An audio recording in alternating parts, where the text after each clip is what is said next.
오늘은 지난주에 이어서 영광의 보증에 대해서 더 말씀드리겠습니다. 풀어 말씀드리면 현재 우리 그리스도인들은 평생을 우리가 죽는 날까지 고난으로 탄식하고 신음하며 살아가는 형편에 놓여 있습니다. 그러나 이러한 고난과 탄식에서 벗어나는 것은 이 땅에서가 아니라 장차 마지막 날에 우리가 구원의 완성에 이르러서 영광의 상태에 있게 될 그때입니다.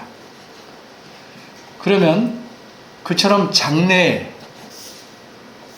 우리가 영광의 상태에 분명하게 확실하게 이르게 된다는 사실을 어떻게 장담할 수 있을까요? 그것이 과연 우리의 헛된 꿈에 불과한 것인지 아닌지를 어떻게 확실히 알 수 있겠습니까? 우리가 그렇게 되기를 바라서 그저 확신하는 것은 아닐까? 사람인 우리가 어떻게 장래에 우리에게 일어날 일을, 그것도 우리가 영광스러운 상태에 이를 수 있다는 것을 보장할 수 있겠습니까? 보장하지 못합니다. 이것이 사람의 약속이고 우리의 확신일 뿐이라면 장래에 관해 우리는 아무것도 확실하게 보장할 수 없습니다. 그러나 우리가 장차 영광의 상태에 이르게 된다는 것은 우리가 아니라 하나님의 약속이고 하나님께서 보증하시는 사실입니다. 이러한 사실을 하나님께서 우리에게 확증해 주시기 위해서 먼저 우리에게 주신 보증 혹은 보증물이라고 하긴 그렇지만 보증, 담보가 있습니다. 그것이 무엇입니까? 성령님입니다. 성령님을 우리 그리스도인들에게 첫 열매로, 첫 증거로 주신 것입니다. 그리고 이렇게 하나님께서 우리에게 성령님을 주신 일 외에 장래에 우리에게 있을 영광을 보증하는 사실이 크게 세 가지가 더 있다고 지난주에 말씀드렸습니다. 그 세 가지 중에 첫 번째 사실을 오늘 집중해서 공부하겠습니다. 그 첫 번째 사실이 무엇입니까? 그 사실은 27절과 28절에서 말씀합니다. 성령님께서 친히 우리를 위해서 간구하신다고 말씀했는데, 그러면 하나님께서 어떻게 하시는지 또 어떤 일을 하시는지를 이 두 구절에서 말씀합니다. 먼저 27절을 보면 마음을 속속들이 살피시는 하나님께서 성령의 생각과 의도를 정확하고 분명하게 아시게 됩니다. 어떻게 그렇게 아십니까? 27절 하반절을 보시면 하나님께서 성령님의 생각과 의도를 세밀하게 정확하게 아시는 까닭을 이렇게 말씀합니다. 이는 성령이 하나님의 뜻대로 성도를 위하여 간구하심이니라. 그런데 여기서 이 말씀을 다음과 같이 오해하면 안 됩니다. 혹 성령님께서 하나님의 뜻대로 간구하시지 않으면 하나님께서는 성령님의 생각과 의도를 정확하게 아시지 못할 것이다. 이렇게 이해하는 것이 어째서 그릇된 오해인지 아십니까? 두 가지 이유 때문입니다. 하나는 성령님께서는 본질상 하나님이시므로 간구하실 때 하나님의 뜻에 어긋나거나 다르게 간구하시지 않기 때문입니다. 다른 하나는 하나님은 모든 것을 다 아시니 당연히 성령님의 생각도 잘 아십니다. 성령께서 가만히 계신다고 해도 하나님께서는 성령님의 생각을 마치 내가 내 마음의 생각을 잘 아는 것처럼 정확히 잘 아십니다. 그런데도 27절 하반절처럼 말씀한 이유가 무엇인가요? 다시 말해서 하나님께서 성령님이 하나님의 뜻대로 성도를 위하여 간구하시기 때문에 성령님의 생각을 아신다. 이렇게 표현한 의도가 무엇이냐? 그것은 성령님께서 간구하는 그 기도의 특성을 드러내주는 것이고, 동시에 성부 하나님께서 그 간구를 어떻게 하시는지를 알려주기 위해서 그렇게 표현한 겁니다. 다시 말해서 성령께서 드리는 간구는 성도를 위한 것이고, 하나님의 뜻에 맞는 기도라는 사실 하나 하고, 하나님께서는 이런 성령님의 간구를 정확히 하시고 그 간구하신 바대로 일하신다 하는 사실을 알려주기 위해서 27절에서 그렇게 표현한 겁니다. 그리고 곧 28절에서 곧바로 하나님께서 그 간구를 들으시고 어떻게 일하시는지를 말씀하기 시작합니다. 28절입니다. 이 구절에서는 우리가 이미 앞에서 보았던 표현이 다시 나옵니다. 그 표현이 무엇입니까? 우리가 알고 있다. 이런 표현입니다. 21절에 똑같은 표현이, 원어상 똑같은 표현이 나옵니다. 22절 원문에서는 맨 앞에 나오지만 우리말 성경에서는 끝에 갖다 놓았습니다. 22절에서는 우리가 무엇을 알고 있다고 말씀합니까? 다시 말해서 우리가 알고 있는 사실이 무엇이라고 말씀합니까? 그것은 사람의 죄 때문에 피조물이 다 이제까지 탄식하고 신음하며 함께 고통하고 있다 하는 사실입니다. 그러면 22절과 똑같은 표현이 28절에 나오는데, 이거는 이번에는 원문의 순서와 맞게 맨 앞에 나와 있습니다. 그럼 28절에서 우리가 알고 있다고 하는 사실은 무엇일까? 그것은 하나님께서 성령의 간구를 들으시고 일하신다는 사실입니다. 이처럼 22절과 28절에서 우리가 알고 있다라는 표현을 사용한 것은 우리가 알고 있는 사실이 분명하고 확실한 사실이라는 점을 이 로마서를 듣는 사람들로 하여금 분명하게 기억하도록 하려는 것입니다. 그럼 우리가 알고 있다고 이렇게 말한 사실에 대해서 28절에서 좀 더 자세히 살펴보겠습니다. 28절은 원문의 순서대로 말하면 이렇게 표현을 해야 적절할 것입니다. 하나님을 사랑하는 자들에게는 모든 것이 합력하여 선을 이루느니라. 곧 그의 뜻대로 부르심을 입은 자들에게는. 맨 뒷말이 우리말 성경에 가운데 넣어서 번역을 부드럽게 했습니다. 이처럼 28절에서 우리가 알고 있다 하는 내용의 처음 나온 표현은 뭐냐면 하나님을 사랑하는 자들, 그들에게는, 이게 강조예요. 앞으로 하는 거예요. 그럼 여기서 하나님의 사랑하는 자들이 누굴까?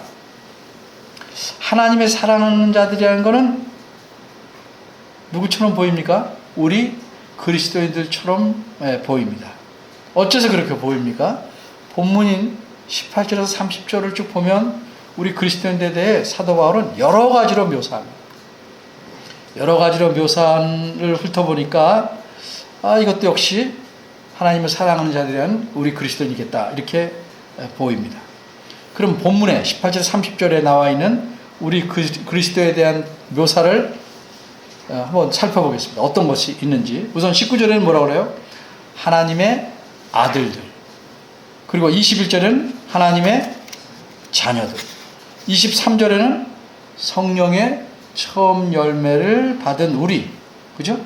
27절에는 또 뭐라고 그랬습니까? 성도.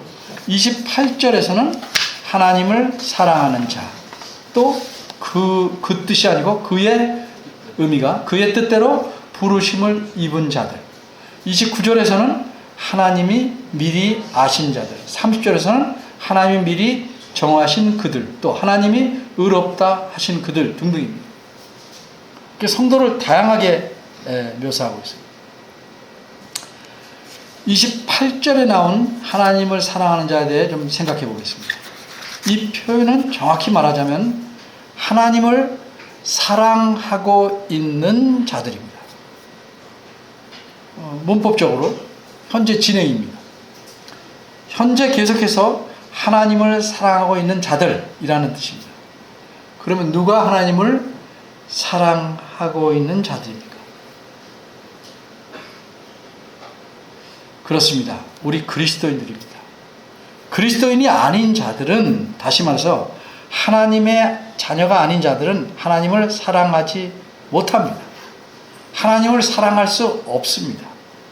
세상에는 딱 두 종류의 사람밖에 없어요. 하나는 하나님의 자녀들이고 다른 하나는 하나님의 자녀가 아닌 자들입니다. 그러면 하나님의 자녀가 아닌 자들은 누구의 자녀입니까? 예수님께서 스스로 하나님을 잘 섬긴다고 자부하는 유대인들에게 이렇게 말씀하셨습니다. 너희는 너희 아비 마귀에게서 났다. 이것이 무슨 뜻이에요? 그들은 마귀, 즉 사탄의 자식들이다 하는 뜻입니다.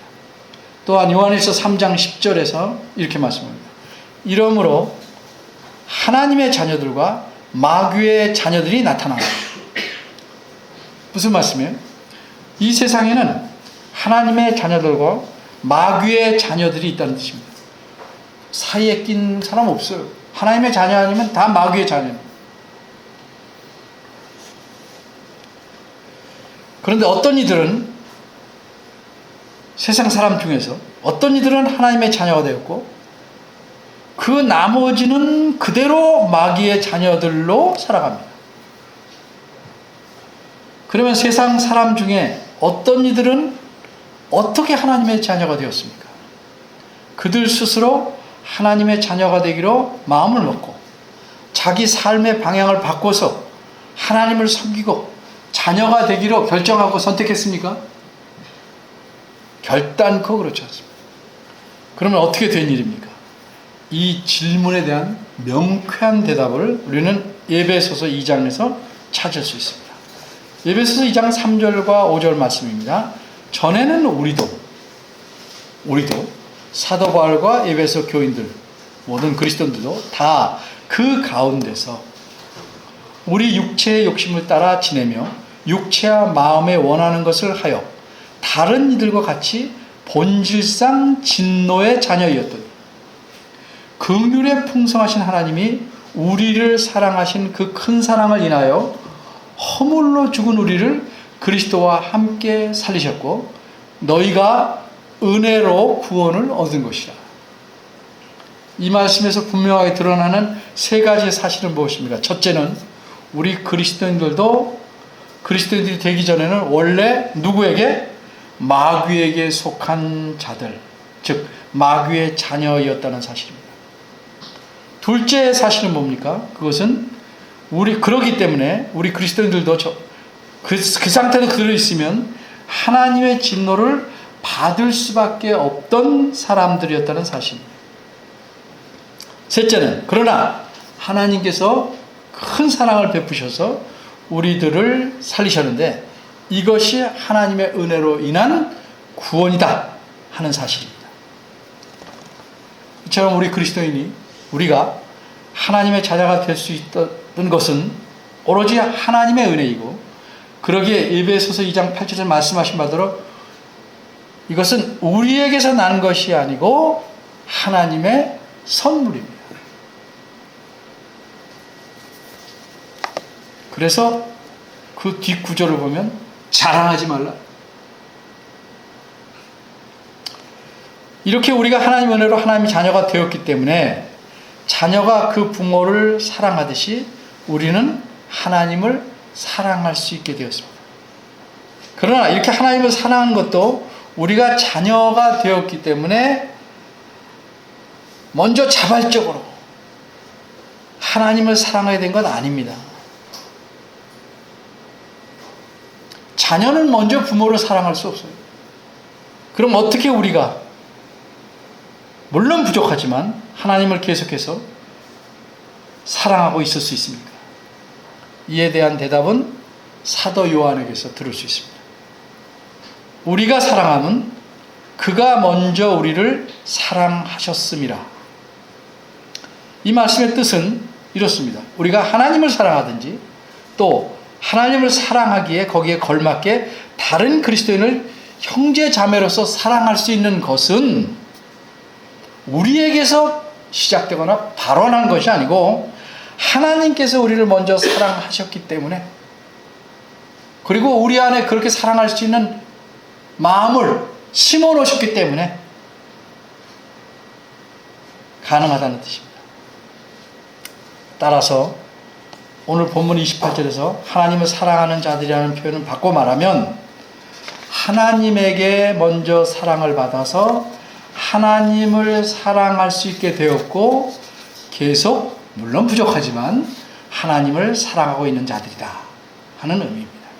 이처럼 엄밀히 말하면 우리가 하나님을 사랑하는 것은 우리 힘이 아니고 그분께서 우리를 먼저 사랑하셨기 때문입니다. 따라서 하나님을 사랑하는 자라는 표현은 하나님의 사랑을 먼저 받은 자라는 의미가 됩니다. 그래서 하나님을 사랑하는 자라는 표현을 보면 우리는 하나님을 사랑해야 마땅하다 하는 점을 깨우치게 됩니다. 그리고 진정으로 하나님의 사랑을 받은 자는 종종 놓치지만 계속해서 하나님을 사랑하게 되는 것입니다. 우리말 성경에 이 말씀 다음에 곧 그 뜻, 즉 그의 뜻대로, 하나님의 뜻대로 부르심을 입은 자들이라는 표현이 나옵니다. 이 말씀에서 우리는 하나님을 사랑하는 자들은 누군지를 더 분명하게 알 수 있습니다. 그들이 누굽니까? 하나님의 뜻대로 부르심을 입은 자들입니다. 다시 말해서 그들은 하나님께서 자기 뜻에 따라 자기 자녀로 부르신 자들입니다.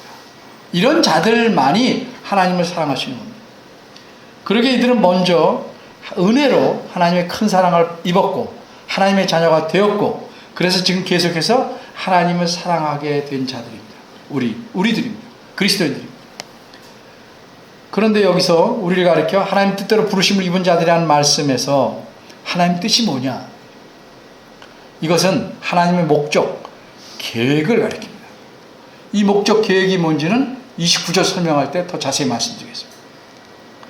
하나님께서 마구잡이로 또는 일회용으로 또는 심심풀이로 사용하려고 우리를 부르신 것 아닙니다. 우리를 하나님의 자녀 삼으신 것 아닙니다. 하나님의 영원한 목적과 계획에 따라 우리를 하나님의 자녀로 부르셨습니다. 그러기에 하나님은 자신의 목적에 따라 우리를 귀하게 여기시고 책임지십니다. 우린 그런 존재입니다. 우리 생명과 우리의 삶 전체는 결코 소모품이 아니고 아주 소중한 존재입니다.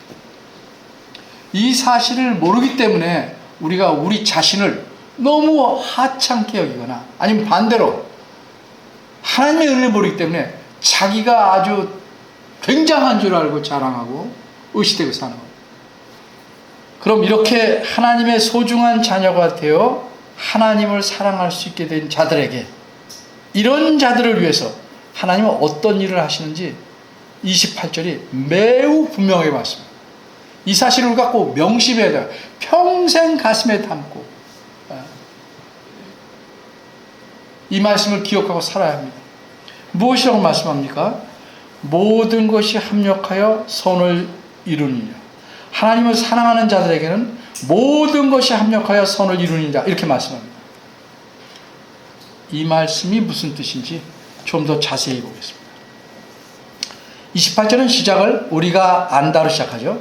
그래서 28절은 우리 즉 그리스도인지 알고 있는 사실, 정확히 말하면 알고 확신하는 사실이 무엇인지를 알려주는 겁니다. 그리고 혹 이 사실에 비춰서 우리가 모르면 반드시 알고 기억하고 명심해야 될 중요한 사실을 알려줍니다. 그것이 무엇입니까? 네 가지 내용으로 나눠 말씀드릴 수 있겠습니다. 첫째는 하나님께서 일하고 계신다는 사실입니다. 하나님께서 일하고 계신다. 우리말 성경에서 모든 것이 합력하여 선을 이룬다 이렇게 말씀되어 있지만 이 말에도 모든 것이 저절로 굴러가진 않죠.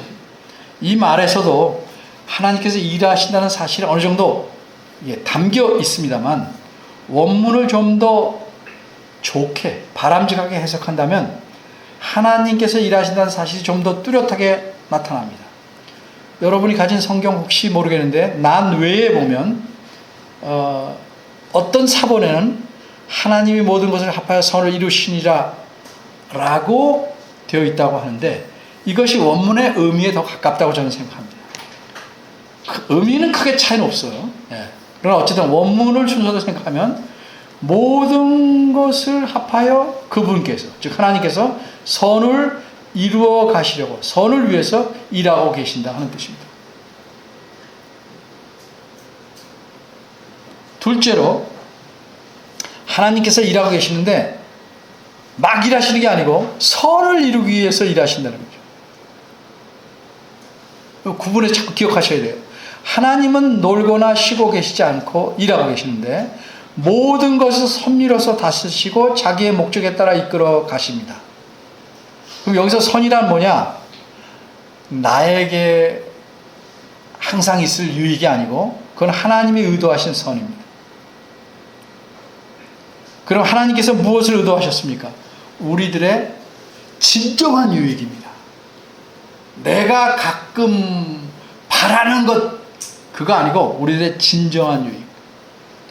따라서 선이란 결국 우리를 유익하게 하시기 위한 선입니다. 때때로 우리가 보기에 손해처럼 보이는 것들도, 실패처럼 보이는 것들도 결국 우리에게 유익이 되게 하나님께서는 일하시는 것입니다. 셋째로,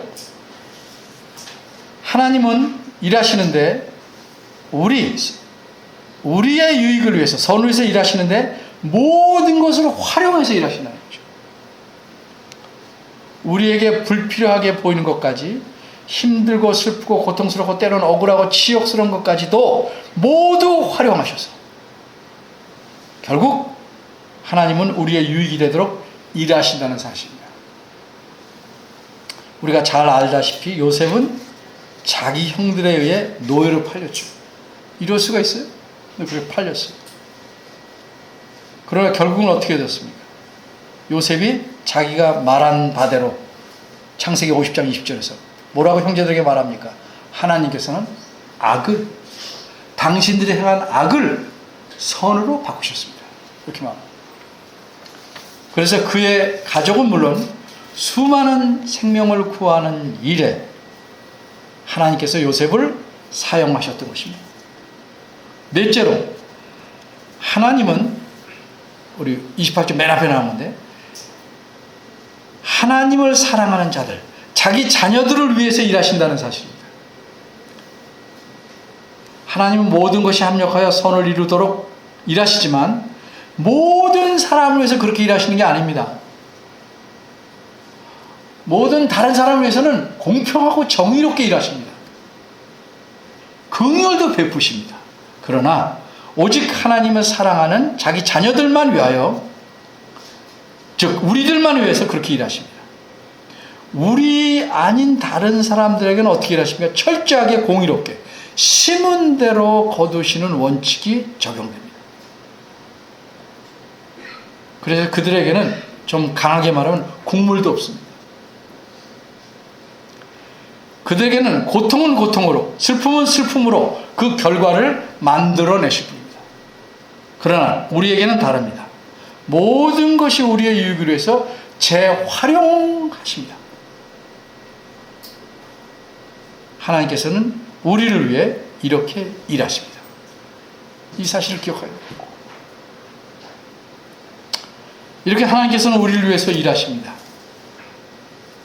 그런 면에서 무조건 내가 해달라는데 한다는 말이 아니고 이런 면에서 하나님은 우리 편이십니다. 현실이 아무리 고달프고 억울하고 손해투성이고 궁핍할지라도 하나님은 우리와 함께 계셔서 우리를 위해서 일하십니다. 그러니 누가 우리를 쓰러뜨리며 누가 우리를 해칠 수 있겠습니까? 누가 우리를 대적할 수 있겠습니까? 반드시 승리는 우리의 것입니다. 이 사실을 31절에서 39절까지 얘기하는 겁니다. 하나님께서 우리를 위하시기 때문입니다. 사실 우리는 하나님께서 행하시는 일을 모두 다 이해할 수 없어요. 이해는커녕 때로는 하나님께서 무슨 일 하시는지 알 수조차 없을 때도 많고, 때로는 우리에게 손해되는 일을 계속 하시는 것 같이 보일 수도 있어요. 그런데 그렇지 않습니다. 내 눈에 그렇게 보이는 것뿐이에요. 그럴지라도 하나님은 변치 않고 일하십니다. 우리의 유익을 위해서, 우리의 선을 위해서 일하십니다. 하나님은 우리의 삶을 때로는 보이게, 때로는 보이지 않게 조정하시고 모든 것을 합력하여 선을 이루시려고 일하고 계십니다. 이런 하나님이 누구십니까? 우리 하나님이십니다. 이처럼 하나님께서 우리를 위해서 일하신다는 이 분명한 사실이 무엇이 됩니까? 영광에 우리가 장차 우리에게 임할, 우리가 누리게 될 영광의 보증이 되는 것입니다. 혹 여러분에게 이 말씀을 듣고 나면 이런 생각이 스쳐가지 않을까 해서 제가 말씀을 드립니다. 그런 생각이 혹시 지나가면 지금부터 제가 말하는 사실을 기억하시기 바랍니다. 어떤 생각이 스쳐갈 수 있습니까? 하나님께서 나를 위해서 일하시고 모든 것이 합력하여 선을 이루도록 하시니 내가 좀 잘못해요. 내가 좀 멋대로 살아도 뭐 그다지 걱정하지 않아도 되겠구나. 이렇게 해이해질 수 있다는 거죠.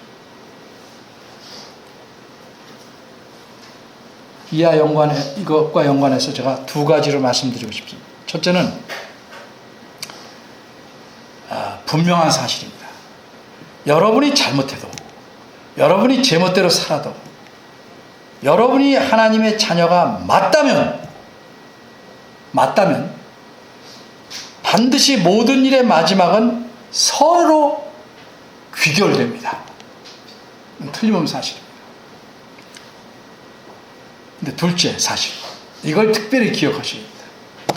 여러분이 잘못한 모든 일의 대가는 반드시 여러분이 치러야 합니다. 모든 일은 심은 대로 거둡니다. 안 믿는 사람은 믿는 사람이나 심은 대로 거두는 공의의 원칙은 적용됩니다. 안 믿는 사람에게는 철저하게 애누리 없이 적용되고 우리에게는 상당한 긍휼과 마지막 귀결이 선으로 된다는 것, 큰 차이가 있습니다. 왜 하나님이 우리를 자녀로 삼으셨습니까? 하나님을 사랑하여 그분의 말씀과 계명에 순종하도록 하나님께서 자녀로 삼으시려고 부르신 겁니다. 그리고 그래서 하나님은 우리에게 그렇게 살기를 기대하시고 원하십니다. 그렇게 사는 걸 기뻐하십니다. 그런데 만일 우리가 성경 말씀을 통해서 하나님의 뜻과 원하시는 바를 잘 알아야 그렇게 사는데, 그래서 알려고 하지 않는 것, 더 힘써 알려고 하지 않는 것, 잘못이죠. 어쨌든 알든지 모르든지 하나님의 뜻에 거스르려는 의도, 동기를 갖거나 계획을 갖거나 그런 식으로 판단하고 행동하거나 선택하거나 모든 일은, 내가 한 모든 일은 그에 대한 책임과 대가를 치러야 한다는 사실입니다. 하나님이 원하시는 게 뭡니까? 우리가 알면서 못하는 게 뭡니까? 절제하지 못합니다. 심하게 분노합니다. 화평하지 못하고 또 양순하지 못하고 자만하고 성령의 8가지 열매를 맺는 삶을 살아가야 되는데 알면서 좀 더 할 수 있는데 덜하죠. 그래서 무슨 문제가 생깁니까? 쉽게 말하면 그래서 우리가 살아가는 과정이 더욱 괴롭고 더욱 곤혹스럽고 더욱 번민스럽게 된다는 사실입니다. 쉽게 말해서 안 해도 될 고생합니다. 겪지 않아도 될 고통, 고난을 겪게 됩니다. 한마디로 스스로 생고생을 합니다. 고든 길을 놔두고 일로 가야 할 길을 놔두고 돌아가면 돌아가는 만큼 힘들고 괴롭게 된다는 뜻입니다. 아주 간단합니다. 물론 돌아가면 일순간 다른 재미. 하나님의 뜻에 거스르기 때문에 맛보게 되는 재미가 있어요.